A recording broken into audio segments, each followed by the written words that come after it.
आता सोनं आणि चांदीच्या दरानं सुद्धा नवा उच्चांक गाठलेला आहे आणि सोनं प्रति तोळा 91,464 रुपयांपर्यंत गेलाय।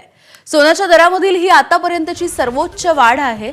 तर चांदीने सुद्धा उच्चांक गाठलाय। चांदीच्या दरामध्ये एकाच दिवसात 2,575 रुपयांची वाढ झाली आहे। त्यामुळे चांदी जीएसटी सह 1,04,545 रुपये प्रति किलो पर्यंत जाऊन पोहोचली आहे।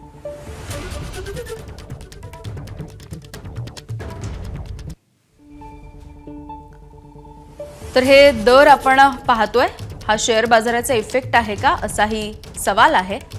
सोनं प्रतितोळा 91,000 रुपये तर चांदी प्रति किलो 1,05,000च्या पार।